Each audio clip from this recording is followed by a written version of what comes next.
ખેડૂતો જ એકલી ગાય વેપારી બની ગયું છે. દુઃખદ છે. પૈસા કમાવાની છૂટ છે, પણ ધર્મયુક્ત અર્થ કમાવાની છૂટ છે. આખું વિશ્વ વેપારી બની ગયું છે. અને એટલે જ આટલા લોકો આવ્યા છો ને, એના હૃદયમાં વેપાર નથી, એક પવિત્ર ભાવ છે, એટલે બધાયલા છો.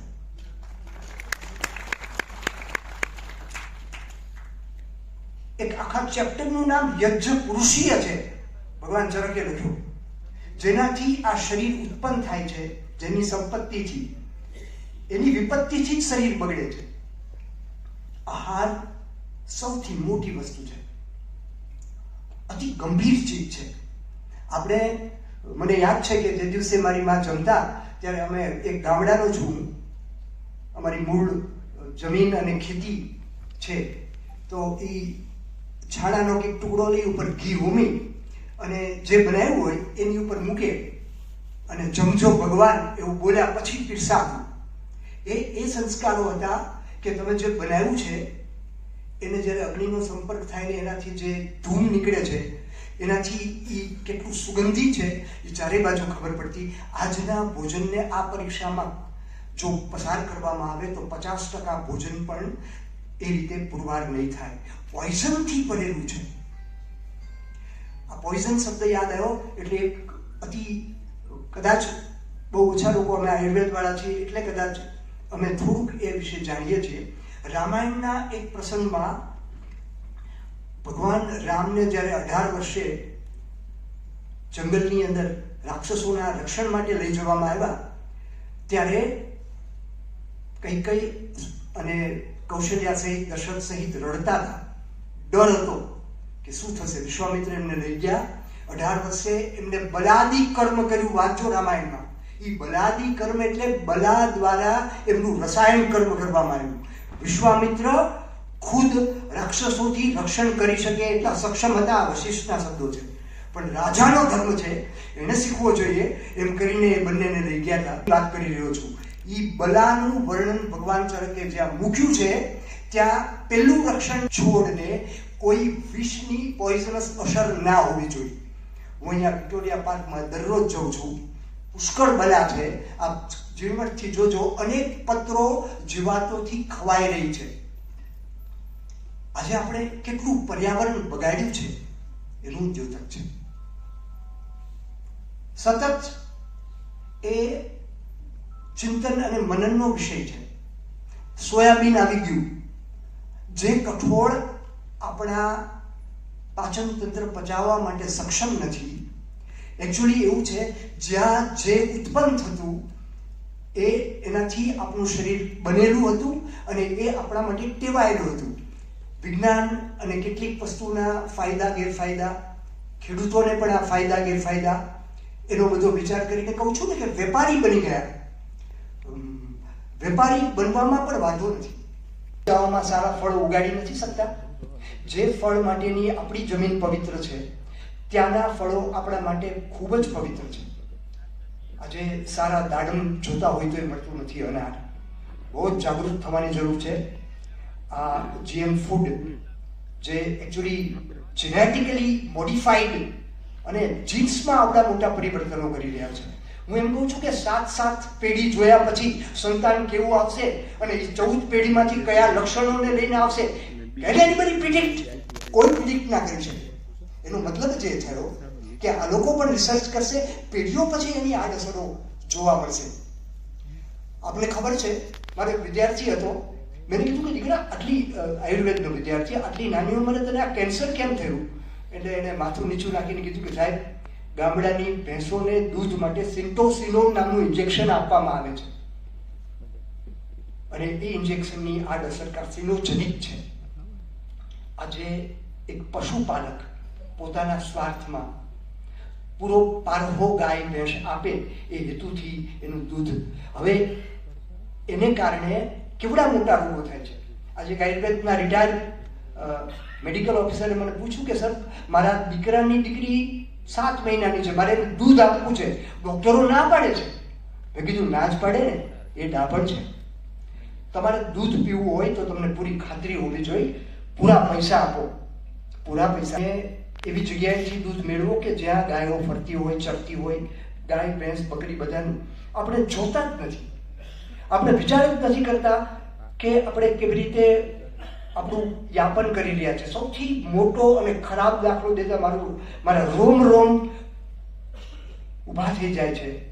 ભગવાન ચરકે એક શબ્દ વાપર્યો, પ્રમેહો અનુષંગીના. એટલે વારસામાં આવતો સૌથી મોટો રોગ પ્રમેહ છે. આજે સાહેબ એવું ઘર તો બતાવો કે એના સગાવાલામાંથી કોઈને ડાયાબિટીસ ન હોય, એવા પરિવાર તો લાવો. મને બરોબર યાદ છે, મારા ગામમાં એકાદ બે ફેમિલી કે એકાદ બે જણને આવું જોવા મળતું. આજે 50% લોકોની ડાયાબિટીક મેડિસિન શરૂ હોય છે. આ જેનેટિક ફૂડ જિમ્મેદાર છે. આપણા ઘઉંની મીઠાશ ઓછી નહોતી, આપણી દેશી ગાયોનું દૂધની મીઠાશમાં કશું ખૂટતું નહોતું. શેના માટે જર્સીભાઈ? વિચાર કરવા જેવું છે. એટલે આપણે જ્યારે જમીએ ત્યારે વિચાર કરીએ, નવી પેઢીને આપણા આ સંસ્કારોથી ઉજાગર કરવાના છે. ચિંતા અને ચિંતન. આ ડાયાબિટીસ એટલો ખતરનાક છે. અનુષંગ એટલે વારસામાં પાવડો રોગ છે. કેટલા લોકોના ભયંકર વારસાઓ ડાયાબિટીસના ઊભા થઈ ગયા. એટલે અને સાવ બાળપણથી ઇન્જેક્શન આપવા પડે ઇન્સ્યુલિનના. એની જિંદગી કેવી રીતે વ્યતીત થાય. અને આવા ઘરે ઘરે પ્રશ્નો છે. ખૂબ આ વિષયમાં ખૂબ ચિંતન કરવાની જરૂર છે. ખૂબ જ જાગૃત થવાની જરૂર છે. અને સતત ઓબ્ઝર્વેશન કરવાની જરૂર છે. આવી સમિતિઓ કે આવા પ્રકારના મંચ ઉપર જ્યારે આવી કોઈ બાબત મૂકવામાં આવે ત્યારે એનો ઊંડો અભ્યાસ કરવાની જરૂર છે. અને એના વિશે જ્યારે પ્રતિસાદ આપવાનો સમય આવે ત્યારે આપણે એકજૂટ થઈ અને આપણો વિચાર કરવો જોશે. એમને ગાયની પૂજા નથી થતી. એના ગોમૂત્ર અને એના મળમાંથી જે કાર્બન નીકળે છે અને એને કારણે આજે જે સાયન્ટિસ્ટ સાથે વાત થઈ હતી કે સાહેબ ગાયનું છાણ અને મૂત્ર જો ખેતરમાં નાખવામાં આવે ખાતર, તો એની મીઠાશ પાછા ભાલના ઘઉં હતા એવા એવા મીઠા, પાછો આ ગોહિલવાડનો બાજરો એટલો જ સુગંધી વાળો રોટલો ચડતો હોય ને ઘી લગાડ્યું હોય ત્યાં સુગંધ આવે. સ્થિતિઓ આપણે ત્યાં આવશે, ફરી એકવાર આવશે. આપણે જાગૃત થવું પડશે. અને આવી ગંભીર બાબતોનું આપણી પાસે એટલી લેબોરેટરી છે જ નહીં કે આપણે આપણી દવાઓનો પણ તપાસ કરી શકીએ જે જીવન રક્ષક છે. તો ફૂડની તો ક્યાં વાત કરવી. આપણે કેટલા દૂધોને આપણે કેટલા મિલ્કને આપણે આ રીતે વિચારી શકીશું. એટલે એવા જ્યારે ઘરે આહાર અને વિહાર વગેરેની વાતો આવે ત્યારે એનો સમ્યક યોગ થાય. આયુર્વેદ જે કહે છે એનો વિચાર કરવો. આપણી પાસે એક રસાયણ અને વાચીકરણના એક ચેપ્ટરનું છેલ્લી વાત કહીને બંધ કરીશ. એક ચેપ્ટરનું નામ એને માંસ ભૃતિ એવું આપ્યું. એનું ગુજરાતી એવું થાય કે જે ગાય અડદના પાલાથી ભરણ પોષણ મેળવેલી હોય, અડદના પાલાને કારણે એ તૃપ્ત થતી હોય, એનું દૂધ પુરુષો માટે એના સારા સંતાનો ઉત્પન્ન કરવા માટે શ્રેષ્ઠ છે. હવે વિચાર કરો કે આપણે એવું સાંભળેલું છે કે ગાંધીજી એની બકરીને બદામ ખવડાવતા. આપણે વાતરક્ત અને એવા રોગોથી બચવું હોય તો આપણી બકરીને ગળોના પાલો ખવડાવવો પડશે. આ સાયન્સ છે. આપણી પાસે કયું સાયન્સ નથી. આયુર્વેદ પાસે તમામ વસ્તુઓના ઉકેલ છે. અને એટલે જ તમને કહી દઉં કે આપણે ત્યાં પેલું ચટાડવામાં આવે છે ને એ દવા સુવર્ણ અને મધુ છે. મધ સાથે આપણે સુવર્ણ ચટાડીએ છીએ. ઘણી વખત અમને પ્રશ્નો પૂછે કે સાહેબ આ સુવર્ણ પ્રાશન તમે પૈસા કમાવા માટે જ કરો છો કે શું? ના, વિષની વિરુદ્ધ ઇફેક્ટ સ્વર્ણ પ્રાશન કરી શકે. સુવર્ણ પ્રાશન, સુવર્ણમાંથી અનેક મોડર્ન મેડિસિનો બને છે. આયુર્વેદ સુવર્ણની ભસ્મ અને એની અનેક વસ્તુઓ. હા, આ વેપારી યુગમાં ખરેખર તો આ વેપારી યુગ ચાલી રહ્યો છે. કહેતા દુઃખ લાગે એવું છે. ત્યારે ચોક્કસ આપણે કંપની જોઈને વિચાર કરવો પડે. પણ એ વાત જરાય નથી ખોટી. જેમ કમળમાં પાણી લાગતું નથી એમ વિષ અમૃત એટલે કે સુવર્ણ ખાવાવાળા લોકોને કોઈ પણ પ્રકારના વિષની ખરાબ અસર થતી નથી. It is fact. આ હું નથી કહી રહ્યો, ભગવાન ચરક કહી રહ્યા છે. એવી હજારો બાબતો છે રસાયણ અને વાચીકરણની અંદર આ ભર્યું પડ્યું છે. આ વિજ્ઞાનનો આપણે પૂરેપૂરો ઉપયોગ કરીએ.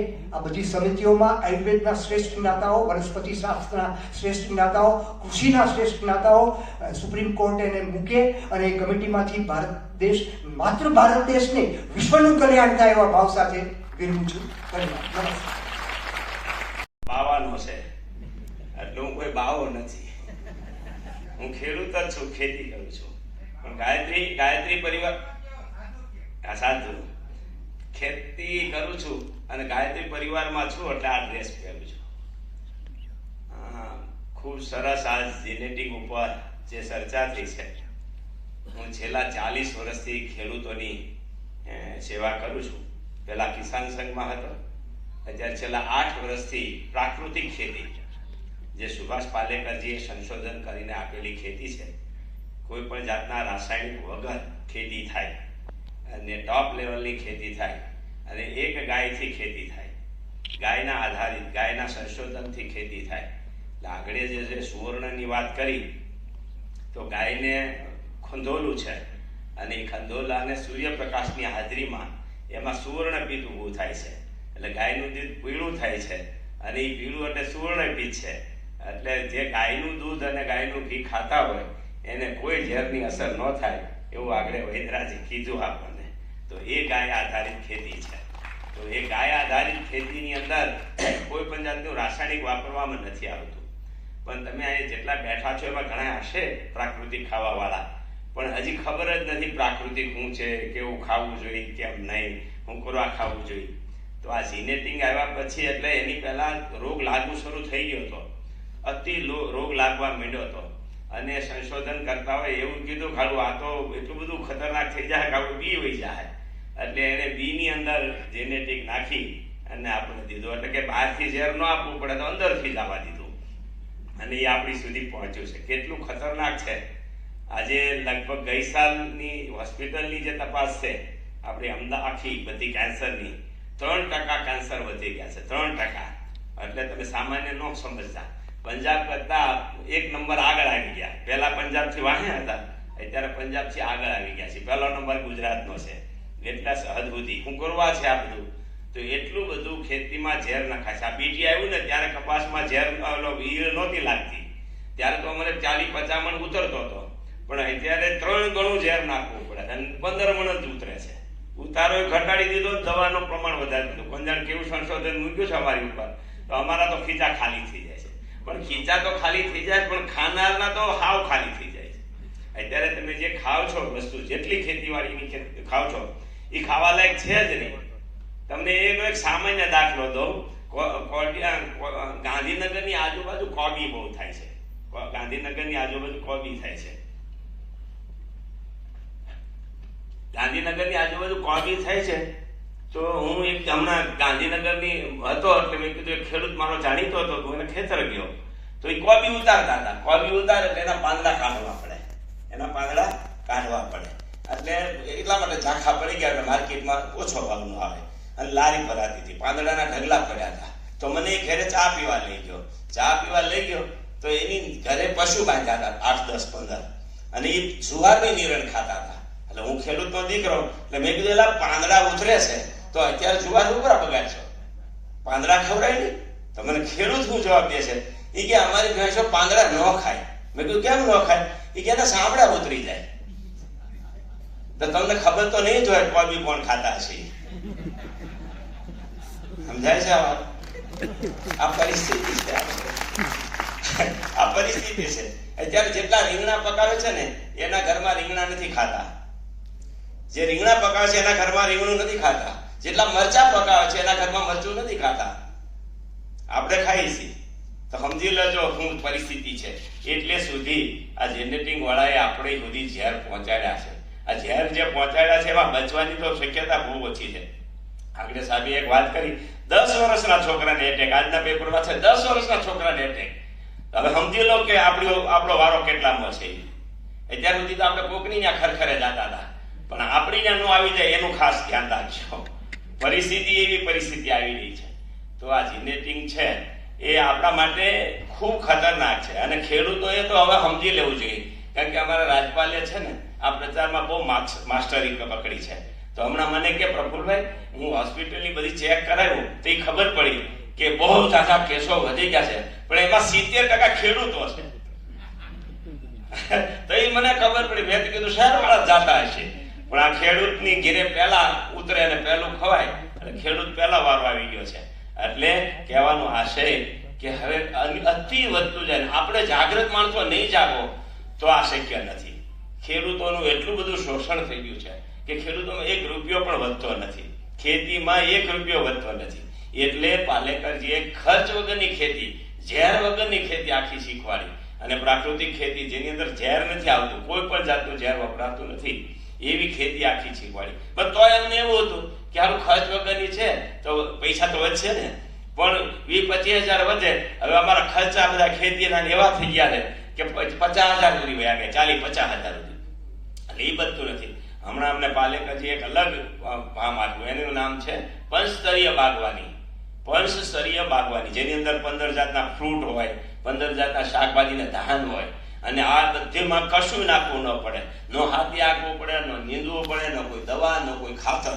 એટલે એને બદલે કોઈ પણ જાતના ખર્ચ વગર રોજે ઉતારો ને વેચો. એટલી બધી ફળદ્રુપતા જમીનમાં આવી છે, કલ્પના નહીં એટલી ફળદ્રુપતા. અત્યારે આખા ભારતનો જે જમીનનો કહેવાય કાર્બન એ 0.5 છે, 0.5. જે ભારત સ્વતંત્ર થયું ત્યારે 2% હતો, 2% હતો. એટલે કાંઈ પણ ઝાડ નાખી દો જબરજસ્ત ઊભું થઈ જાય. પણ અત્યારે તો એને પડખે ઉભા રહે તો ઊભું થતું નથી. એટલી હદ સુધી કાર્બનને બગાડી દીધો છે. તો એ કાર્બનને પાછો લાવવો હોય તો મિક્સ પાક વગર નહીં આવી શકે અને એ જંગલ મોડલ સિવાય નહીં આવી શકે. એટલે કાર્બન પાછો આવે. ઝેર વગરનું બધું જ ફ્રૂટ, અત્યારે ફ્રૂટ મળતું નથી. આપણને ખબર છે ફ્રૂટ મળે છે એ બધું ઝેર વાળું છે. કોઈ ખાઈ શકાય એવું નથી. તમે સફરજન ખાવ છો ને એ ખાવા જેવું નથી. અને એટલી બધી જ વનસ્પતિ, બધું જ શાકભાજી, એની અંદર ન્યુટ્રિશન વેલ્યુ છે જ નહીં.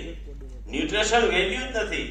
એ 50% થી નીચે વહી ગયું. આજે પહેલા જે સફરજન ખાતા હતા, 1 સફરજન ખાતા હતા, અત્યારે 10 સફરજન ખાવ તો એ બરાબર થાય એટલું ન્યુટ્રિશન ઘટી ગયું છે. એનો અનુભવ તમારે કરવો હોય તો અત્યારમાં બજારમાં રીંગણું મળે છે. રીંગણું તમારે ઘરે લઈ આવો, એને ટેબલ ઉપર મૂકી રાખો અને બજારમાં અમારા જેવા કોઈ પ્રાકૃતિક પણ બનાવે છે એની નાથી એક રીંગણું લઈ આવો, એ પણ તમે ટેબલ ઉપર મૂકો, બેને રાખી મૂકો. બજારમાંથી જે સીધું લાવેલું રીંગણું ઝેર વાળું છે એ બીજે દી એની અંદર ખડી પડવા મળશે, ત્રીજે ચોથે દી તેમ થશે કાને નાખી દઈએ. પ્રાકૃતિકનું રીંગણું મૂકી રાખો 15 દી સુધી, એવી ને એવી લાઈન, એમાં કોઈ ઘટ ન પડે. વિચાર કરો, એના એકમાં ન્યુટ્રિશન છે, એકમાં નથી. તો ન્યુટ્રિશન વાળું જ્યાં સુધી આપણે ખાવાનું પસંદ નહીં કરીએ, ઝેર વાળું જ ખાવાનું પસંદ કરશું, નકરા પૈસામાં પડ્યા રહેશું તો કોઈ કામ આવવાનું નથી. કોઈ કામ આવવાનું નથી. કોઈની અંદર વધારે પડતી માળા ફેરી તો મેળ આવી જાય. ભગવાન પાસે સતત બેઠા રહી તો નો ઝેર લાગે એવું સમજો તમે. તો આ પરિસ્થિતિ સાંભળી લો તમે. અમારું ગુરુકુળ છે, તરોડા ગુરુકુળ છે સ્વામિનારાયણ ભગવાનનું. એમાં એક સાધુને કેન્સર થયું. એટલે મેં પૂછ્યું, એટલે સાધુ બહારનું બહુ ખાતા હતા. મને કે પ્રફુલભાઈ કોઈ પાણી સુધા બહાર નથી પીતા. સમજાય છે તમને વાત? એ તો ભગવાન પાસે નતા બેઠા, 8-8 કલાક બેઠા હતા. સમજાય છે આ વાત? તો એને કેન્સર થયું. ત્યાં મારું રીંગણું પૂગી ગયું. તમને સમજાય નહીં આ વાત? આજ સમજો, ગમે તેટલા ભગવાન પાસે બેસો, ગમે તેટલી પૈસા કમાઈ, પૈસાના થપ્પા મારી દેશો તોય શક્ય નથી. રિલાયન્સની પાસે એટલા બધા હમણાં લગ્નના પૈસા દેખાય, તમે બધા જોયા હશે. પણ ખબર છે ને છોકરાને પેટ કાપવું પડ્યું, મોટું થઈ ગયું તો નાનું કરવું પડ્યું. પરિસ્થિતિ સમજો, ગમે તેટલા પૈસા હશે બચી નહીં શકાય. એક દાખલો એવો પણ છે કે એક આબુ રોડ ઉપર કેન્સરના વૈદ બહુ સરસ હતા, હાથ નાડી વૈદ હતા. એટલે અમે બરાબર ત્યાં ગયા. ત્યાં બોમ્બે ના એક વાણિયાની દીકરી ત્યાં આવેલી અને એ વૈદને પૂછતી હતી કે અમે વૈષ્ણવ કુટુંબ છીએ, એટલે બહારનું કશું ખાતા નથી, અમારા ઘરમાં કોઈને વ્યસન સુધા નથી. સમજાય છે વાત? વ્યસન સુધા તો મને કેન્સર કેમ થાય કે? તો વૈદ પૂછે છે એને કે તમારા ઘરમાં ખાવાની શું વસ્તુ આવે છે, શું ખાવ છો, શું વધારે ભાવે છે? તો એ બેન કહેતી હતી કે અમારા આખા ઘરને ભીંડો બહુ ભાવે, અઠવાડિયામાં 3 ફેરું ભીંડો થાય. એ વૈષ્ણવ નહોતો, એ અમારી ફેરે જતો હતો. સમજાય છે તમને કઈ? કાચના મંદિરમાં રહેતા હશો તોય વારો ચડી જવાનો છે. એટલે અત્યારે જે જીનેટિંગની વાત છે એને જબરજસ્ત પ્રચાર, જબરજસ્ત વિરોધ થવો જ જોઈએ આપણેથી. જો આપણે વિરોધ નહીં કરીએ ને તો આપણો જ વારો પહેલા છે. બીજાનો વારો તો આવતા આવશે, પણ આપણો જ વારો પહેલા છે. એટલે આ પ્રાકૃતિક ખેતી અથવા જીનેટિંગ, અમારા કપિલભાઈ તો ઘણા વખતથી એને તો પિક્ચરે મોટું બનાવ્યું, દવાના વિરોધમાં જબરજસ્ત એને મોટું અભિયાન ઉપાડ્યું હતું. પણ અત્યારે જબરજસ્ત અમે પણ બહુ કામ કરી રહ્યા છીએ. તમારા બધાના સહકારની જરૂર પડશે.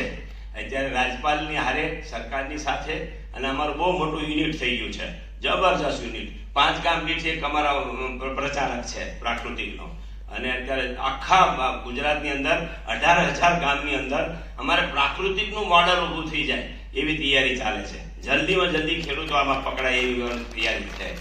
પ્રાકૃતિકની અંદર હજી તો અમે બધા ખેડૂતોને સમજાવીએ છીએ કે બીટીનો કપા ન હોય, પણ સમજી લેજો જેના ઘરમાં બીટી છે ત્યાં પહેલું કેન્સર. સમજાય છે વાત? તો બીટીનો કપાસ પણ એમાં લાયક નથી. આપણે તો પ્રાકૃતિક જ, એટલે જંગલ મોડલ બનાવો, પ્રાકૃતિક બનાવો, કોઈ પણ જાતની. આજે પાણીનો જે પ્રશ્ન છે, પાણીનો પ્રશ્ન અત્યારે ક્યાંય પાણી નથી, કારણ કે જમીન એટલી સફળ કરી દીધી છે, પાણી બધું દરિયા વયું જાય છે. જ્યાં પ્રાકૃતિક ખેતી છે 10 ઇંચ વરસાદ પડે, 1 ટીપું ખેતીની બહાર પાણી નીકળતું નથી, એટલે બધું જમીનમાં વયું જાય છે. એ આપણને ખબર જ નથી કે આ પાણી આને કારણે વયું ગયું. આજે રોગો બધા એટલા બધા અત્યારે જે વરસાદ પડે છે કોઈ સહન નથી કરી શકતું, ખેડૂતો નથી સહન કરી શકતો. પણ કોના કારણે આવ્યો? પર્યાવરણને નુકસાન કરી દીધું. પ્રાકૃતિક ખેતી પાછી આવે તો પર્યાવરણ પાછું આવે, ઝેર મુક્ત ખેતી થઈ જાય. આખો સમાજને, આખા રાષ્ટ્રને, આખા વિશ્વને બચાવી શકી એટલી તાકાત આ પ્રાકૃતિકમાં છે. એની હારે પણ જીનેટિકને ખાસ વિરોધ કરીને કાઢશું નહીં. કેરળના યુથ આઇકોન, એક આદર્શ યુવક કેવો હોય એનો એવોર્ડ મળ્યો છે. અને ગયા મહિને એફપીઓ નો જમાનો છે, ભારતમાં 10,000 એફપીઓ થઈ રહ્યા છે, આપણે ત્યાં બનવા માંડ્યા છે. કેરળનો ઉત્તમ એફપીઓ જે પર્યાવરણનું ધ્યાન રાખે છે, ન્યાયનું ધ્યાન રાખે છે અને માર્કેટિંગની વ્યવસ્થા કરી દીધી છે, ઉત્તમ એફપીઓ નો એવોર્ડ મળે. આપણું નસીબ છે કે એમની ખેતી છોડીને આટલી બળતરા છે તો આપણી વચ્ચે 4 દાડા સ્લીપર ક્લાસમાં ત્યાંથી 48 કલાકે વડોદરા આવીને આપણી જોડે 6 કલાક.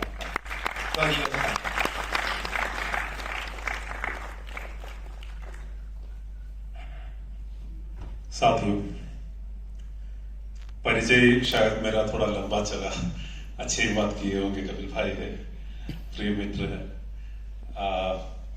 तो जब मैं अपने परिचय के बारे में सोचता हूँ और विषय के बारे में सोचता हूँ तो मेरा जो हर परिचय है, चाहे वो किसान का हो, जैविक किसान का हो, या एक देश का आम नागरिक का हो जो सोचता है और वो चाहता है कि हमारा देश का स्वराज कायम रहे, चाहे वो एक उपभोक्ता का हो जो मांगता है अच्छा खाना, अपना भोजन सुरक्षित हो, अपना खाद्य सुरक्षा देश का कायम रहे, चाहे वो एक जिज्ञासा वाला वैज्ञानिक विद्यार्थी का हो, वो सारे जो मेरे परिचय है, और चाहे वो एक परिवार वाला व्यक्ति का हो जिसका एक बेटी है, उसके भविष्य के बारे में मैं चिंतित हूं, तो मेरे जो सारे परिचय जो है उसके ऊपर एक बहुत बड़ा एक चुनौती दिए हुए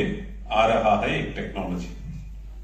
तो आज अगर पिछले 20 साल से इस टेक्नोलॉजी को लेके मैं चिंतित हूं तो मेरा ये परिचयों की वजह से है कि मेरा किसान का जो परिचय है, मेरा उपभोक्ता के जो परिचय है, मेरा नागरिकता का जो परिचय है, मेरा एक पिता होने का जो परिचय है, वो सारे जो परिचयों के ऊपर एक चुनौती दे रहा है एक टेक्नोलॉजी जो सिर्फ मेरा परिचय के ऊपर नहीं है, हम सब के यहाँ पे जो भी बैठे हैं उन सब के जो एक्सिस्टेंस जो है उसके ऊपर एक चुनौती दे रहा है एक टेक्नोलॉजी.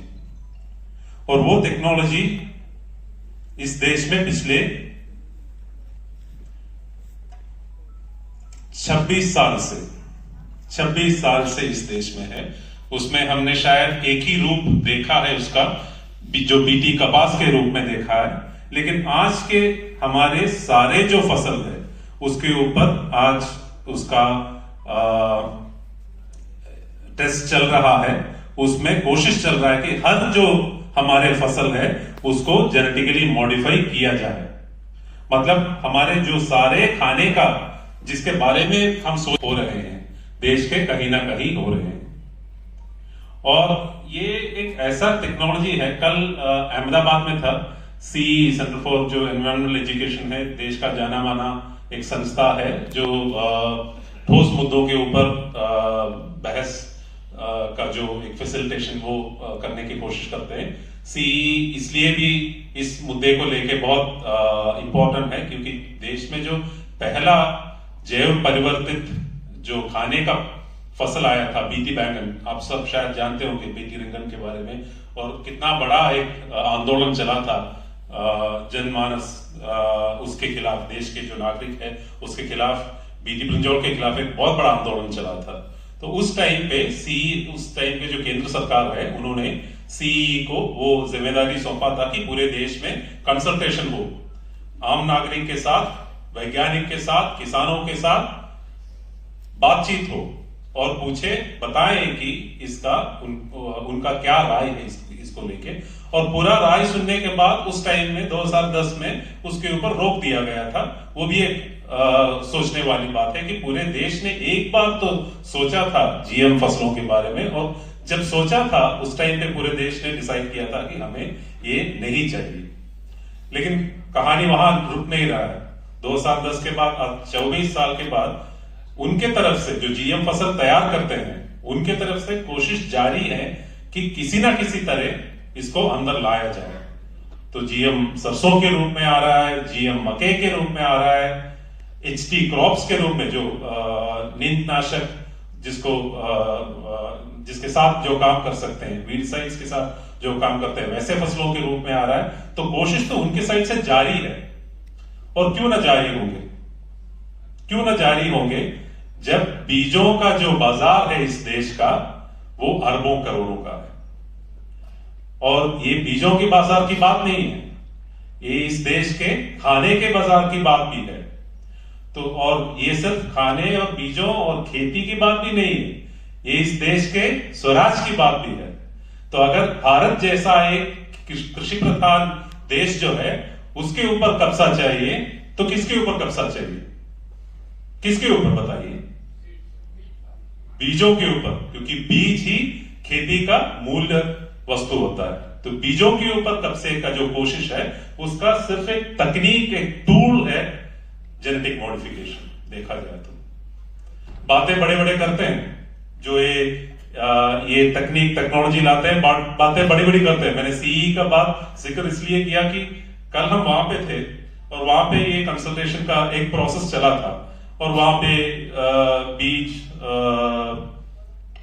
कंपनीज के रिप्रेजेंटेटिव्स भी थे, बायोटेक वाले भी थे, और बातें वही है जो हमने 20 साल सुने हैं, वही बातें चल रहे हैं। जो प्यासा नाम का एक मूवी है गुरुदत्त जी का, गाने मूवी बहुत अच्छे हैं, गाने उससे अच्छे हैं। उसमें एक गाना है थोड़ा चटपटा वाला, अपना जॉनी वॉकर जी गाते हैं इस मूवी में, सर जो तेरा चकराए दिल डूबा जाए आजा प्यारे पास हमारे, क्योंकि हमारे पास एक तेल है जो दुनिया का सारे प्रॉब्लम सॉल्व कर सकते हैं। तो जो GM फसल बेच रहे हैं आजकल, कल मैं सुन रहा था मुझे वही गाना याद आ रहा था। ये टेक्नोलॉजी दुनिया में है 30 नहीं 40 साल में, सॉरी 40 साल हो गया, 40 साल, और पिछले 30 साल से जेनेटिकली मॉडिफाइड क्रॉप्स फील्ड में है। लेकिन 30 साल में हम देखेंगे तो सिर्फ 2 ही तरह के फसल, सिर्फ 2 ही तरह के गालता है। जैसे बीटी, जो बीटी उसमें बैसिलस thuringiensis करके एक बैक्टीरिया है, उसका नाम है, उस बैक्टीरिया का जो कीट है उसका, उसमें से एक टॉक्सिन का जीन, एक विष जो खुद निकलता है, वो जीन निकाला गया है, पौधों में डाला जाता है, पौधा खुद विष निकालना शुरू कर देता है, और वो बीटी टॉलरेट करने वाला फसल, जिसके आने से, खेती में आने से और जहर हम खेत में डालें। मैं बात कर रहा हूं HT क्रॉप्स की। नदीमनाशक जो है उसको जो टॉलरेट कर सकते हैं, उसको जो सह सकते हैं, वैसे फसलों की। तो पूरा जो जीएम फसल की बात आज 40 साल से चल रहे हैं, उसमें से 2 फसलें निकले हैं। और जो बात वो करते हैं कि पूरे दुनिया में जीएम फैल रहे हैं, कितने फैल रहे हैं? सिर्फ 2 फसल। और वो 2 फसल 99% जो जीएम फसलों का एरिया है, इसमें ये 2 कैरेक्टर्स ही हैं। और कितने एरिया में है? पूरे हमारे विश्व के जो खेती का एरिया है, उसमें सिर्फ 4%। बातें बड़े बड़े हो रहे हैं, लेकिन पिछले 40 साल में सिर्फ दुनिया के खेती में 4% एरिया ही ये फसलें ले पाए हैं या लोग ले रहे हैं, क्योंकि पूरे विश्व में इसके खिलाफ एक बहुत बड़ा चर्चा चल रहा है। और उस चर्चे का एक जो ग्रुप है, जो चर्चा का एक भाग हमारे देश में भी चल रहा है। और इसलिए चल रहा है कि भारत एक कृषि प्रधान देश है, जिसकी खेती का एक संस्कार, एक परंपरा इतना बड़ा है, और वो सब एक ही टेक्नोलॉजी के सामने आके आज रुका है, जो चुनौती दे रहा है हमारे कृषि परंपरा का, हमारे खेती का, हमारे बीजों के ऊपर, हमारे स्वास्थ्य के ऊपर। और शायद इसीलिए पूरे देश में आज एक आंदोलन छेड़ा है। आज नहीं, पिछले 18 साल से। मेरा हिंदी थोड़ा इधर उधर पैची होता है। कपिल भाई बोलते हैं कि मैं जब बोलता हूं कि मुझे मलयालम में सोच के हिंदी में बोलना पड़ता है, कपिल भाई बोलते हैं कि झूठ बोल रहे हो, लेकिन सच यही है। मैं जो हर बार कुछ बोलने की तैयारी करता है, मेरा हार्डवेयर मलयालम में है, सॉफ्टवेयर फिर हिंदी में करना पड़ता है और बोलना पड़ता है। सो एक्चुअली वो भी ठीक है, क्योंकि ये देश का विविधता वही है ना। हम इतने सारे संस्कार जुड़ के ये देश बना है, लेकिन ये जो विविधता है, वो विविधता को भी ये टेक्नोलॉजी खत्म करने की कोशिश कर रहा है। ये बोल रहा है कि आप ये एक फसल लो, एक एचटी क्रॉप लो, एक पीटी क्रॉप लो, और सारे देश के प्रॉब्लम को सॉल्व करो। तो जितना भी कैसे भी मैं सोचूं, एक किसान बन के मैं सोचूं, मुझे समझ में नहीं आ रहा है कि ये एक टेक्नोलॉजी से मेरा सारा क्या उलझने कैसे सुलझेंगे। और उसी संदर्भ में मैं ये एचटी क्रॉप्स की बात, एक और बात सोचता हूं। जो आज के किसान, इसमें बहुत सारे किसान आज होंगे, वैसे बताया गया था मुझे। आज के किसान, चाहे वो गुजरात के हो, केरल के हो, या जम्मू एंड कश्मीर के हो, कहीं के भी हो, एक बहुत बड़ा मुद्दा हमारे सामने आ रहा है मजदूर की जो बोलते हैं कि वो जो हम समझते हैं और हम एक्सपीरियंस करते हैं कि जो हमारे जो खेती का सबसे बिजी पीरियड होता है, चाहे वो बुआई का हो या ट्रांसप्लांटिंग का हो, हार्वेस्टिंग का हो या वीडिंग का हो, जो बिजी टाइम में हमें खेत मजदूर मिलने में थोड़ा तकलीफ हो रहा है। और देखा जाए तो क्यों हो रहा है? इसलिए हो रहा है कि हमारे गांव से लोग जा रहे हैं, हमारे खेत से लोग जा रहे हैं, खेती से लोग जा रहे हैं, किसान खेती छोड़ के जा रहे हैं। और क्यों हो रहा है ऐसे? इसलिए कि आज खेती एक ऐसा स्थिति में नहीं है जिससे हम जोड़ के बोल सके कि हमारे आने वाली 7 पीढ़ी भी इस खेत से जिएंगे। ऐसा वाला एक स्थिति में किसान और खेती को लाने के बाद बोल रहे हैं कि हमारे पास एक छोटा सा गोली है एचटी क्रॉप का, वो आप खाए तो आपका सारा प्रॉब्लम सॉल्व। तो ये नहीं सोचते कि हमारे नीतियां, जो खेती को लेके नीतियां, हमारे आर्थिक नीतियां, इसकी वजह से आज खेती ऐसे सिचुएशन में आए कि सारे छोड़ के जा रहे हैं।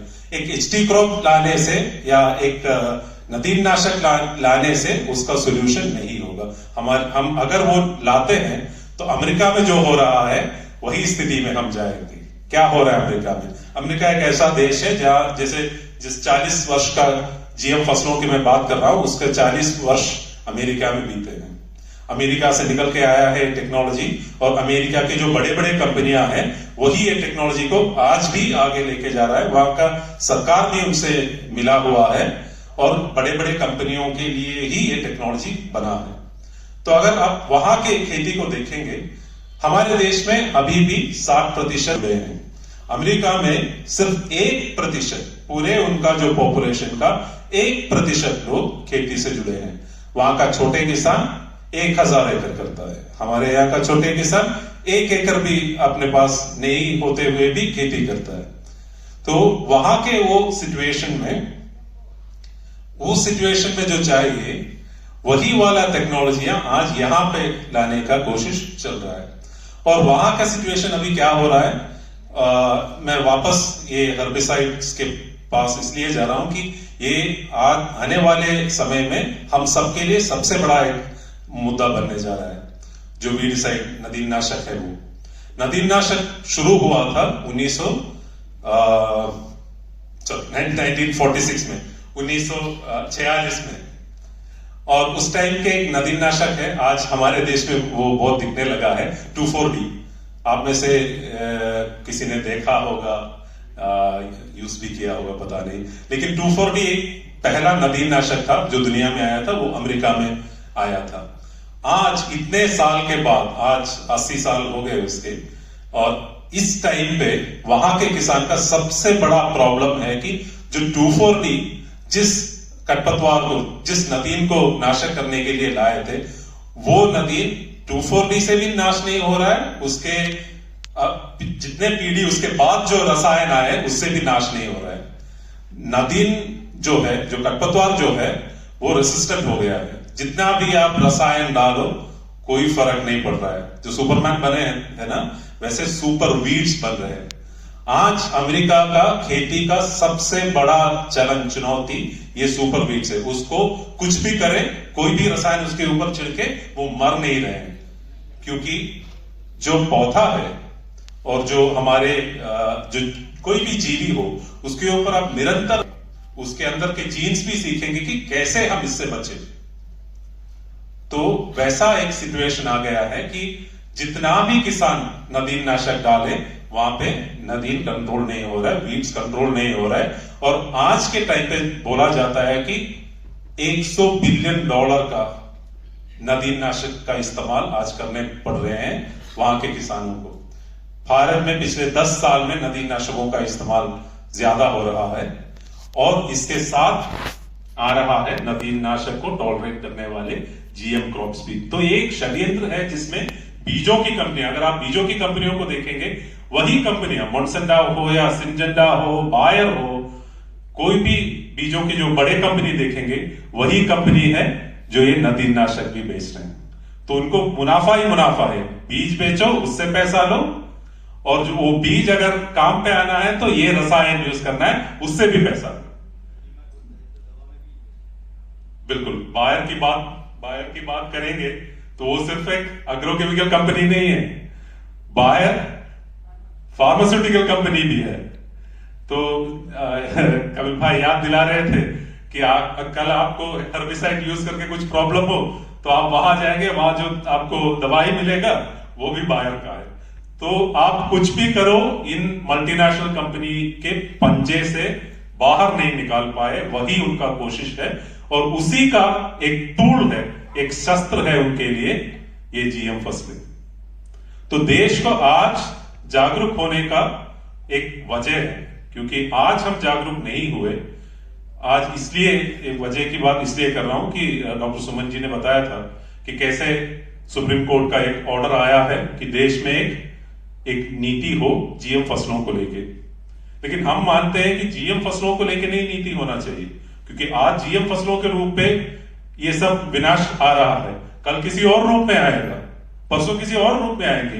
क्योंकि इसके पीछे जो कंपनियां बैठे हैं, जो इसको आगे लेके जा रहे हैं, वो चुपचाप नहीं बैठेंगे।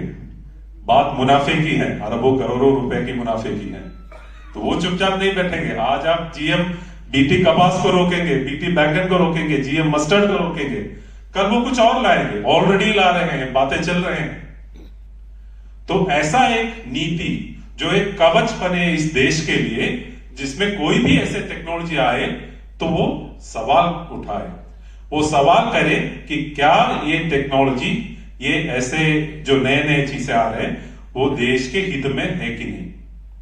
उसमें स्वास्थ्य के ऊपर क्या परिणाम हो सकते हैं। मैं सिर्फ खेती के बारे में, खेती में जो टेक्नोलॉजी आ रहे हैं उसके बारे में अभी बात कर रहा हूं। उसके वो नए जो भी आए टेक्नोलॉजी, उसमें स्वास्थ्य के ऊपर क्या परिणाम आ सकते हैं, पर्यावरण के ऊपर क्या परिणाम आ सकते हैं, देश के बीज सुरक्षा के ऊपर, बीज स्वराज के ऊपर क्या परिणाम हो सकते हैं, वो सारे सवाल हैं। वो सवाल और देश का जो सोवरेनिटी, स्वराज के ऊपर क्या परिणाम आ सकते हैं, वो सवाल उठाए। वो सब सवाल उठाए और उसका जवाब वो अपने पॉकेट में न रखे, क्योंकि अभी भी हमारे देश में एक रेगुलेटरी सिस्टम है। ऐसा नहीं कि देश में कानून नहीं है इन सबको रेगुलेट करने के लिए। जैसे एक ट्रैफिक पुलिस वाला रोड पे खड़े होके सबका कंट्रोल करते हैं, वैसे देश में जीएम फसलें जो आ रहे हैं उसके कंट्रोल में भी एक कानून है, लेकिन वो कानून बहुत इंटरेस्टिंग वाले तरीके से रेगुलेटर्स काम करते हैं। और जब उस कानून के बारे में सोचता हूं तो मैं, अगर समय है तो महाभारत के एक घटना के बारे में सोचता हूं। महाभारत इसलिए कि आज महाभारत की कथा में जो घटनाएं हैं उसके बारे में जब देखता हूं, पुनर्विचिंतन होते हैं, तो हमारे देश में बहुत सारे जो चीजें होते हैं, लगता है कि वही किरदार इस सब में है और वही प्रोसेसेस चल रहे हैं और हमारे बहुत सारे सवालों का जवाब वहीं पे है। बात फिलॉसफी की भी है। तो ये जो रेगुलेटर है, जो हमारे जीएम फसलों का रेगुलेशन कर रहे हैं, उनका काम ऐसा है, उनका काम युधिष्ठिर का काम है। युधिष्ठिर धर्मराज है, हमारे लिए सब मॉडल है, जो झूठ नहीं बोलता, जो कभी झूठ के साथ खड़े नहीं होंगे, लेकिन उनको भी झूठ बोलना पड़ा एक घटना में। युद्ध का समय है, जो गुरु द्रोण उस टाइम पे कौरवों का सेनापति बन गए हैं और बहुत सख्ती से पांडवों के ऊपर वार चल रहे हैं। तो उनको अगर आसान नहीं है, दुनिया का कोई भी जो आयुधधारी, जब उनके पास शस्त्र हैं, उनको कुछ नहीं कर सकते। गुरु द्रोण को कुछ नहीं कर सकते। तो उनके गुरु द्रोण के हाथ से शस्त्र नीचे गिरना है। जब वो छोड़ेंगे वह, तभी जाके उनको कुछ कर सकते हैं। वो श्री कृष्ण जानते थे। तो उन्होंने धर्मराज से भी, युधिष्ठिर से भी एक झूठ बोलने के लिए बोला, सिर्फ एक झूठ, जो सारा जो परिणाम है उसको बदलेंगे। और वो झूठ था अश्वत्थामा हता। अश्वत्थामा गुरु द्रोण के पुत्र थे, वीर सेनानी थे, उनको मारना भी उतना आसान नहीं है। तो उन्होंने क्या किया कि अश्वत्थामा नाम का एक हाथी को सुबह सुबह नाम दे दिया अश्वत्थामा, और उसका वध भी कर दिया। और युधिष्ठिर चिल्लाने लगे युद्ध भूमि में, अश्वत्थामा हता, और चुपके से बोला कुंजरा। अश्वत्थामा हता कुंजरा हाथी। तो बात यह है कि अश्वत्थामा नाम का हाथी मरा, लेकिन मर गए। तो दुखी हो गए, शस्त्र छोड़ दिए, और उसी टाइम पे धृष्टद्युम्न ने उनकी हत्या कर दी। तो हमारा जो रेगुलेटरी सिस्टम है ऐसा काम करते रहते हैं। ये नहीं बोल रहा हूं कि वो धर्मराज है, लेकिन काम ये कर रहे हैं। जब भी जीएम फसलें आते हैं, उनकी जो जांच पड़ताल होने हैं, उस टाइम पे ये आधा सच ही बोलते हैं, पूरा सच कभी नहीं बोलेंगे, और आधा सच बोलने में बहुत हिचकते हैं। जब तक उनको हिलाएंगे नहीं, देश में आंदोलनें चलेंगे नहीं, जब तक सुप्रीम कोर्ट तक बोलेंगे नहीं कि बोलो कि क्या चल रहा है, तब तक बोलेंगे नहीं। और जब बोलता है तो आधा सच बोलता है।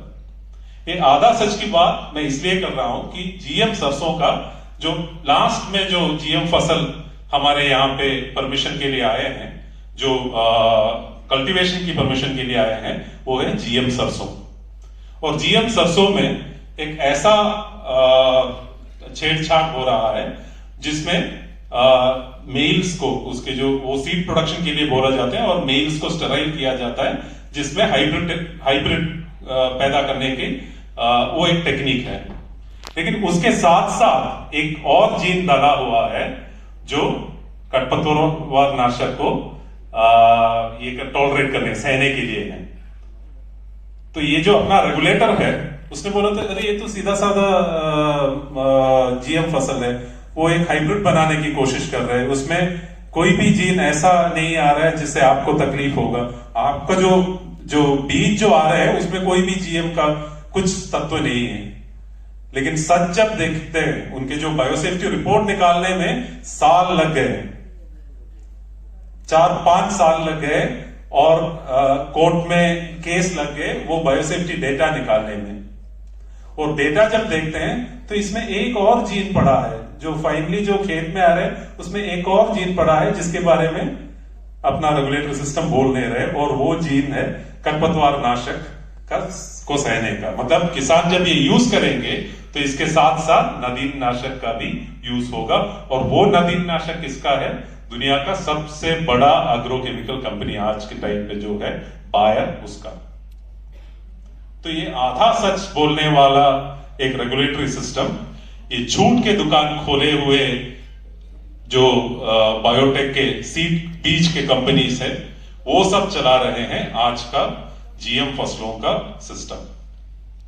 और अगर हम जाग नहीं उठेंगे, हम सवाल उठाएंगे नहीं, तो ये आगे जाके जो मैंने बोला था पहले शुरुआत में, हमारे जो सारे परिचय है, हमारा जो एक्सिस्टेंस है, इस देश का जो एक्सिस्टेंस है, वो नहीं रहेगा। हम सब गुलाम बनेंगे इन कंपनियों का, इन टेक्नोलॉजियों का। हमारा भविष्य है ही नहीं। तो आज इसलिए ये सत्र महत्वपूर्ण है क्योंकि ये भविष्य की बात कर रहे हैं। और इसीलिए आज जब देश की बात, ये जो जीएम फसलों की बात करते हैं, एक नीति बनाने की बात करते हैं, तो हम कहते हैं कि हो एक नीति जो बायोसेफ्टी के लिए हो, जो कवच की बात कर रहे थे वो कवच की हो, और पूरे देश में वो कवच बने, ताकि आज ये टेक्नोलॉजी, कल कोई और टेक्नोलॉजी, वो किसान के नाम पर, खेती के नाम पर हमारे देश में ना आए। किसान ये नहीं चाहते, बिल्कुल जैविक खेती करने वाले बिल्कुल नहीं चाहते, क्योंकि ये एक अंतक है, ये एक अंतक है हमारे प्राकृतिक खेती का, हमारे जैविक खेती का, हमारे देसी बीजों का, हमारे खेती का ही।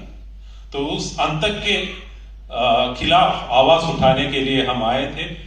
केरल में से आए हैं, हमारे जैसे बहुत सारे लोग इसमें जुड़े हैं। वैसे आने की कोई जरूरत नहीं था, कपिल भाई थे, प्रफुल्ल भाई थे, ये सब जुड़े थे पहले ही इन सब विषयों में। लेकिन कपिल भाई ने आग्रह किया कि गुजरात के किसान, गुजरात के नागरिक भी जानना चाहते हैं कि बाकी देशवासी इसके बारे में क्या सोचते हैं। पूरा देश ये सोचता है कि जीएम फसल मुक्त भारत हमें चाहिए। वो कह के मैं अपना आवाज बात यहाँ रखा। બનાવીને ગઈ તો 7000 વર્ષ આપણે કેટલા વર્ષ ગુલામ રહ્યા છે? આઝાદ ભારતમાં કોરોના કાળમાં સાહેબ આખા વિશ્વમાં એક ગુપ્ત મીટિંગ થઈ કોરોના પછી કે આ 1.40 કરોડની વસ્તી અને એની પાસે 20માં 100 નંબરમાં આવ્યો, હેલ્થ ફેસિલિટી નો આવે। અમેરિકા પાસે, યુરોપ પાસે આપણે વિશ્વની ટોપ 10 ની નંબર 1 હેલ્થ ફેસિલિટી, અને છતાંય આપણા બધાના ગોબા ઉપડી ગયા। આ હારું કઈ થયું કેમ નહીં કાંઈ? મને તમે એવો કેસ બતાવો એક પણ કે જે ઘરે રહ્યા હોય કોરોના મરી ગયા હોય। આખી દુનિયામાં એવો પ્રચાર કરવામાં આવ્યો કે કોરોના મહામારી છે, મહામારી છે, મહામારી છે, મહામારી। અને 20મી 2020 માં 19 માં જાન્યુઆરી માં કોરોના લોન્ચ થયો। આ સત્ય બોલું। એની પહેલા અમેરિકાની અંદર જ્હોન હોપકિન્સ યુનિવર્સિટીના યજમાન સ્થળે Bill and Melinda Gates foundation બધા ભેગા થઈ એના વાયરસનું સ્ટ્રક્ચરને કેવી રીતે પ્રચાર કરવો। તમે યુટ્યુબ ખોલો, આ ઇવેન્ટ 201 લખો, અને હજી યુટ્યુબમાં છે, ડિલીટ નથી કર્યું। કોરોના મહામારી હોત તો ભદ્રાવળ ગામમાં 7,000ની વસ્તીના 73 મૃત્યુ, ચોગટ ગામમાં 10,000ની વસ્તીના 121 મૃત્યુ, ઉગામેડી ગામમાં 9,000ની વસ્તીના 97 મૃત્યુ, બટુકસુની ચમાડીમાં 5,000ની વસ્તીના 100 મૃત્યુ અને દિહોર ગામમાં હળદર તુલસી ગળો હૂંટનો ઉકાળો ઘરે ઘરે પહોંચે એકે મૃત્યુ નહીં. કોરોના વી ગયો. મને કઈ રીતે ગળે ઉતરે કોરોના મહામારી છે? અને છતાંય આઝાદ ભારતના ગુલામ ભારતના એક પણ ઉપરના મીડિયામાં એક પણ આયુર્વેદના ડોક્ટરના ઇન્ટરવ્યુ નહીં. શું દેશમાં આયુષ મિનિસ્ટ્રી નથી? શું આયુષના ડોક્ટર નથી? તમે કયો અમે પ્રૂફ આપીએ? આખી દુનિયામાં એવા આમલા આંબી દેખાડવામાં આવે, ડાયાબિટીસ મટે જ નહીં, બીપી મટે જ નહીં, કોલેસ્ટ્રોલ મટે જ નહીં, થાઇરોઇડ મટે જ નહીં. ડાયાબિટીસ મટી ગયું કોને કહેવાય? ત્યાં 5.7 નીચે HbA1c આવે. લાવ હું તમને કેવું એટલે આપી દો, હાલો 5,000. કાલથી કહી દો ડાયાબિટીસમાં દવાની જરૂર નથી. હા, ટાઈપ 1 ડાયાબિટીસ હોય, ઇન્સ્યુલિન લેતા ઉંમર મોટી હોય, નાના એને કદાચ ચાલુ રાખવી પડે. પણ અત્યારે જે ડાયાબિટીસ બીપીના દર્દીઓ દવા લે છે 99% જરૂર જ નથી. ત્યારે આપણા મનમાં પ્રશ્ન આવવો જોઈએ, આપણે બધાને એવા ભ્રમમાં રાખે કે ડાયાબિટીસ બીપીમાં જીવનભર દવા લેવી જ પડે. તો સત્ય હકીકત નથી સાહેબ. ત્યારે સાયન્સના નામે આપણી સાથે છેડા કરવામાં આવે છે. આવનારી પેઢીને બચાવવા માટે, રાષ્ટ્રને બચાવવા માટે, સમાજને બચાવવા માટે આ બહુ સારું કર્યું. સુપ્રીમ કોર્ટે કીધું કે તમે લોકોને નક્કી કરવા દો કે એની નીતિ કઈ. એના કારણે ભવિષ્યમાં આ ઘણું બધું હોય. આ તો સ્ટાર્ટિંગ છે. કપાસ સ્ટાર્ટિંગ હતું. કપિલભાઈ કીધું ને કે હવે બધાનો મોહભંગ થઈ ચુક્યો છે. અત્યારે આવનારા સમયમાં આ વાદી ભાષામાં સમજવાય. ભીંડો ઓલા પણ અમે લાવ્યો એ મને ખેડૂત પંકજભાઈ દઈ ગયા. કેટલો મોટો ભીંડો છે. મેં હમણાં રાજેશ કૃષ્ણ સાહેબને એનો વિડીયો બતાવ્યો. એને મને વાડીએ લઈ ગયા હતા બતાવવા માટે. સાહેબ અવળું દૂધ્યું, અવડા તુરિયા. અમીરભાઈ થોડાક દિવસ પહેલા અષ્ટંગ આયુર્વેદ ધામમાં આવ્યા એટલે મને કહે સર્વે છે કે રાજસ્થાનનો બાજરો છે. હવે બાજરાનું ડુંડું અવળું, હવે અવળું મોટું ડુંડું હોય એટલે માણા 7 ફૂટનો ન થાય અવળો ડુંડું ખાય બાજરાનું. હા, આદી ભાષામાં સમજાવું, સાયન્ટિફિક ભાષામાં ન સમજાવતો કે આપણા વડીલો 50 વર્ષ પહેલા દેશી બાજરો ખાતા હતા કારણ કે એ લોકો મૂર્ખ હતા. કેવા હતા? મૂર્ખ. અને એટલે એ દેશી બાજરો 3.5-4 મહિને પાકતો હતો એટલે એ લોકો 100 વર્ષે પાકતા હતા કારણ કે મૂર્ખ હતા. અને આપણે કેવા છીએ? Educated idiot animal. એમાં હું આવી ગયો. આપણે બધા જ હાઇબ્રિડ બાજરો ખાવા મળ્યા અને હાઇબ્રિડ બાજરો 2.5 વર્ષે પાકે એટલે 2.5 મહિને પાકે એટલે આપણે કેળા વાડીએથી લૂમ કાઢે નાખે સીધું કેમિકલમાં અને ત્યાં અમદાવાદ અહીંથી ભાવનગર હાંજે પોગે એટલે 12 કલાકમાં પીળા એટલે આપણે 12 વર્ષે પાકવા મળ્યા. માલ ઢોર કપાસિયાના પાપડા ખાઈ ખાઈને ગરમી કાઢે, ગર્ભ ધારણ નથી કરતા. સાહેબ આપણે કોઈને પૂછીએ ને આંબલી આમ જ દેખાવામાં આવે. માતા બહેનો તમે પ્રેગ્નન્સી છે તમે દવા લ્યો છો? એટલે આમ કરી માતાજી આમ ઊંચા થઈ જાય, હા શક્તિની દવા લઉં છું. તો મારો સીધો સાદો સરળ પ્રશ્ન છે, આજથી 40 વર્ષ 50 વર્ષ પહેલા દેશી બાજરા લોટો, અડદની દાળ, ડુંગળીનું દળબું ને ગોવાળા ખાતા તો 8 થી 10 ડિલિવરી ઘર બેઠા નોર્મલ કરી શકતા હતા. અને બધા શક્તિની દવા લેશે અત્યારે 9 મહિના અને શક્તિની દવા લેશે તો શક્તિ ઉભરીને બહાર આવી જાય. 100 માંથી 50% ને બાળકને જન્મે નથી આપી શકતા. છે જે દેશની માતાઓ બહેનો પોતાના બાળકોને નોર્મલ ડિલિવરીથી જન્મે ન આપી શકે, ક્યાંય સાંભળ્યું રોજડી શક્તિની દવા લીધી અને સાંભળ્યું રોજડી સિઝેરિયન આવ્યું અને રોજડી ડિલિવરી મરી ગયું સાંભળ્યું ક્યારે? આ તો ભેંસ ને ગાયને એટલી તકલીફ થાય કે આપણે ખવડાવી છે ઝેર વાળું તો માણાને જ ઉપરથી લેવા પડે. સાહેબ જે દેશની માતાઓ બહેનો શક્તિમાં નથી, અત્યારની સ્થિતિ આ છે તો આપણે જો આગળ ન વધ્યા, જો જાગૃત લોકોએ કામ ન કર્યું તો આવનારા 10 વર્ષમાં આપણી સ્થિતિ શું આવશે? સાહેબ 11, 12 વર્ષના છોકરાને એટેક આવી રહ્યા. અને આજે મને ચાણક્યનું નીતિ સૂત્ર પરફેક્ટ યાદ આવે છે કે સમાજમાં વ્યાપ્ત થયેલી અરાજકતા કે અધર્મ કે અન્યાય એ દુર્જન શક્તિઓની સક્રિયતાનું પરિણામ નથી, સજ્જન શક્તિઓની નિષ્ક્રિયતાનું પરિણામ. ત્યારે આપણે આપણા લેવલ ઉપર શું કરી શકીએ? જે લોકો છે અને 2 લોકોને વાત કરીએ કે દુનિયાની કોઈ પણ સરકાર હોય, સાહેબ ડોનાલ્ડ ટ્રમ્પ હોય કે જો બાઇડન હોય, એ લોકો ધારે તો આમથી આમ કરી નાખે. આ તમે પેલા ક્લિયર રાખજો. એટલે તમને ઘણી વાર થાય કે આ સરકાર આમ આ વ્યક્તિ આમ, કોઈનું કાંઈ હાલે નહીં. કારણ કે આખી દુનિયાને ખરીદ શકે એટલે એની પાસે પાવર છે. લોકો અને રાષ્ટ્ર, લોકોથી જ રાષ્ટ્ર બચે. અને કોઈ પણ સરકારને રાષ્ટ્રમાં લોકો માંગણી હોય તો કરવી જ પડે. એટલે લોકો સુધી જ આપણા વિષય પહોંચાડવો પડે. ત્યારે સૌથી અગત્યનો મહત્વનો વિષય છે કે લોક સુધી જાગૃતિ પહોંચાડવી પડશે. અને એનો સરળ રસ્તો છે સાહેબ કે અત્યાર સુધી કહેતા જર્સી ગાય એટલે દૂધ કરે ને આ દૂધ કરે, જે તે સમયે જર્સી ગાય લાયા અને હવે કે જર્સી ની દેશી ગાય લાવો. એ સરકાર લાવી અને અત્યારે સરકાર દેશી ગાયને પૈસા આપે. સારું કહેવાય કે દેશી ગાય રાખવા માટે.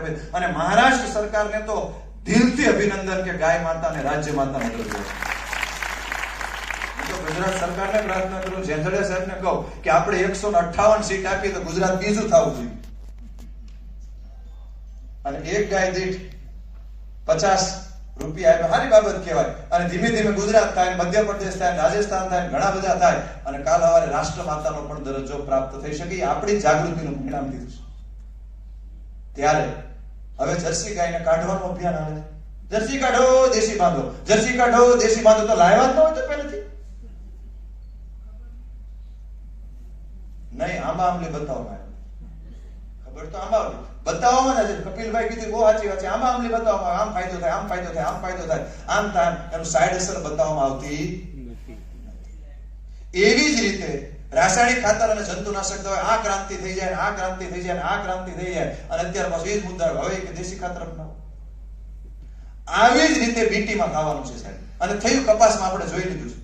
એટલે એ બિલકુલ યોગ્ય અને વ્યાજબી નથી સાહેબ. આપણી પાસે એટલા સરસ સરસ દેશી પાવરફુલ બિયારણ છે કે એની તમે કલ્પના પણ કરી શકો નહીં. પણ આ 2-4 લોકો, 10-15 લોકો દુનિયામાં જે આખા બીજ ઉપર એકાધિકાર કરવા માંગે છે, એના કારણે આપણો દેશ, આપણી આવનારી પેઢીને ભગાવી ન દેવાય સાહેબ. ભારત એક એગ્રીકલ્ચર અને હેલ્થમાં મારા શબ્દ છે ધ્યાનથી આપણે બહુ અભ્યાસ કર્યા પછી સીધો સારભૂત બોલું છું કે અત્યારે 1 થી 2% લોકો ખાલી સ્વદેશી કૃષિ, પ્રાકૃતિક કૃષિ અને આયુર્વેદ તરફ જાગૃત થયા. કોરોના પછી વિશેષ ભારત વિશ્વના 10મા નંબરમાંથી 3જા નંબરની ઇકોનોમી પહોંચી ગયો. અને આ શબ્દ યાદ રાખજો, લખી રાખજો સાહેબ, હું જીવતો હોય કે ન હોય, કે ભારત જેથી 15% લોકો પ્રાકૃતિક કૃષિ અને 15% લોકો આયુર્વેદને આચરણમાં મૂકતા હશે ત્યારે વિશ્વનો નંબર 1 દેશ હશે. અને આગળનું વાક્ય બોલી જાઉં છું, જેથી 30% લોકો ગાય આધારિત કૃષિ અને આયુર્વેદનું આચરણ કરતા હશે ત્યારે અખંડ ભારતનું નિર્માણ થઈ ચૂક્યું છે. હવે તમારે આજે કરવું, કાલે કરવું, 3 દી કરવું, 15 દી કરવું, આપણી ઉપર નક્કી કરવાનું છે. અને શબ્દ યાદ રાખજો, જે લોકોને પોતાની સંસ્કૃતિ, પોતાની ધરોહર અને પોતાની દિવ્ય, આપણી પાસે તો વિશ્વની સૌથી પ્રાચીન આવી સરસ સંસ્કૃતિ છે, એનું સ્વાભિમાન હોતું નથી અને આવનારી પેઢીમાં એ ટ્રાન્સફર કરી શકતા નથી. એ લોકો પૃથ્વીના નકશામાંથી નષ્ટ થઈ જાય છે. મેસોપોટેમિયાની પ્રાચીન સંસ્કૃતિ નષ્ટ થઈ ગઈ, ઇજિપ્તની સંસ્કૃતિ નષ્ટ થઈ ગઈ, વિશ્વની 253 સંસ્કૃતિ આ રીતે નષ્ટ થઈ. અને એક સમય સનાતન વૈદિક સંસ્કૃતિ ઠેઠ અફઘાનિસ્તાનથી લઈને ઇન્ડોનેશિયા સુધી હતી. નેપાળ ભારતનો ભાગ હતો, ભારતનો ટુકડો થયો. બ્રહ્મદેશ ભારતનો ભાગ હતો, ટુકડો થયો. અફઘાનિસ્તાન ભારતનો ભાગ હતો, ટુકડો થયો. પાકિસ્તાન ભારતનો ભાગ હતો, ટુકડો થયો. બાંગ્લાદેશ ભારતનો ભાગ હતો, ટુકડો થયો. વિશ્વનો સૌથી જૂનામાં જૂનું રામ મંદિર કાંબોડિયા ભારતનો, ઇન્ડોનેશિયા ભાગ હતો, ટુકડો થયો. આપણે બધા ગૌરવ લઈએ છીએ જે ગામમાં શિવ મંદિર ન હોય ગામમાં ભાગ્યું ગામ ગણવામાં આવે છે. અને આ શિવ ભગવાનનો નિવાસસ્થાન, બ્રહ્માંડનું એનર્જીનું એપિસેન્ટર કૈલાસ માનસરોવર ભારતનો ભાગ હતો. મારે તમારે દર્શન કરવા તો ચીનના વિઝા લેવા પડે, આપણા માથે આ કલંક છે સાહેબ. અને મારા શબ્દ યાદ રાખજો, આવનારા 10 વર્ષમાં બંગાળ ભારતથી છૂટું પડી રહ્યું છે. ભારતની બહાર અને ભારતની અંદર જયચંદોના રક્તબીજ અને અંગ્રેજના માનસપુત્રો કઈ તાણ નથી. દરેક ક્ષેત્રમાં ઉત્તરમાં એક કન્ટ્રી નકશો આવી ગયો, નીચેમાં એક કન્ટ્રી અલગ નકશો આવી ગયો અને બંગાળ અલગ નકશો આવી ગયો. સાહેબ પછી ભારતનું રહેશે શું? એક જ દેશ છે, એક જ સંસ્કૃતિ છે અને ખતમ કરી નાખવાનો છે. તો ફરીવાર સજ્જન શક્તિઓએ જાગૃત થવું પડશે આવનારી પેઢીને અને વિશ્વને બચાવવા માટે. વિશ્વનું અખંડ ભારત, સશક્ત ભારત એટલે અખંડ ભારત અને અખંડ ભારત એટલે વિશ્વનું કલ્યાણ. એટલે એની શરૂઆત આપણા ઘરથી કરવી પડશે. અને નાનું પહેલું કામ આપણે કરીએ કે પ્રાકૃતિક કૃષિ, આપણા દેશી બિયારણ, દેશી દવા, જેટલું થાય બધું અઘરું છે. ધારો કે મોબાઈલ મારા તમારા ખીચામાં મોટી મોટી સ્વદેશીની વાતો કરતો હોય, પણ સરકાર જ આપણા દેશમાં મોબાઈલ નો બનાવે, શું કર્યું? ચાઇનાનો વાપરવો જ પડે બનાવેલો.